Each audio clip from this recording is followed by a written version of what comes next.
در رابطه با سوالی که برای ما ارسال شده است و اون است که شوهر من میگه نماز میخواند و روزه میگیرد، ریش میموند، اما از اصل دین، در مورد اصل دین پروا نمیکند. توحید چیست نمیفهمد، اشکال چیز نمیفهمد. ببینید این مسئله مختصرا من میگم که اگر یک نفر چی مرد باشه چی زن شروط کلمه لا اله به تدریج به ترتیب نمیدوند، اشکال اسلام چی است به ترتیب ناموش کلام میتوند، اما وقتی تو ذکر میکنی و به یادش میاد و در خود حاضر فعلا از شرکیات دور است، عبادت کرده شده است، توحید انجام داده شده است و اما میگه که نواقض بگو نمیدوند. شاید همین کلمه نواقض براش غریب باشد، اما میگه که شرک به الله نواقض یکم است، استهزاء با پیامبر و دین کفر است و بی‌پروایی در مورد دین و عقیده این کفر است اگر رو تعلیم ناموسی اصل دین رو.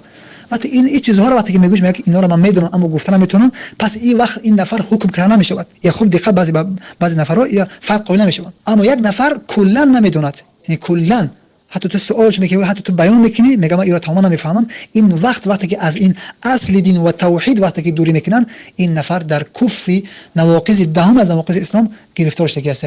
دهم نواقض اسلام است کسی اصل دین را ترک میکند، حتی براش میگویی اعراض میکند و من اعرض عن ذکری، اعراض میکند از قرآن و از توحید اعراض میکند.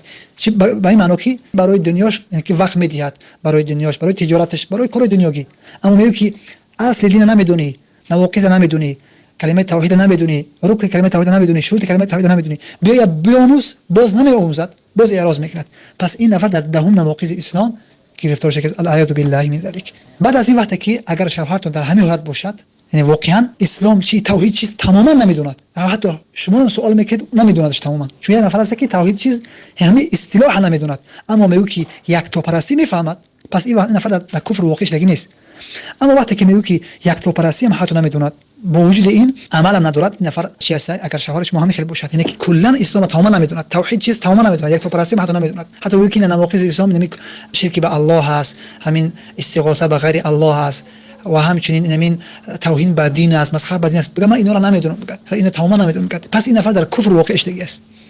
اما وقتی که بگم اینا رو من میدونم اما گفتهشو نمیتونم به ترتیب، اما وقتی شما گفتین در یاد من اومدن اینا رو میدونم و در فعل و ظاهرا نگاه میکنیم که در اینها گرفتار شدگی نیست، پس این نفر کافی شدگی نیست. اما اگر اینها رو نداند پس این نفر در کفر واقع شدگی است و از این طلب توبه و استغفار طلب کرده میشود و برگشتن. اگر برگشت پس این با نکاح چه میشود؟ بعد اختلاف فقهی هست، نکاح جدید بعضی میگن که این شوهر شما میشود و الا اگر که نگشت پس این جایز است که شما با این زندگی بکنید و نکاح شما فسخ شده است.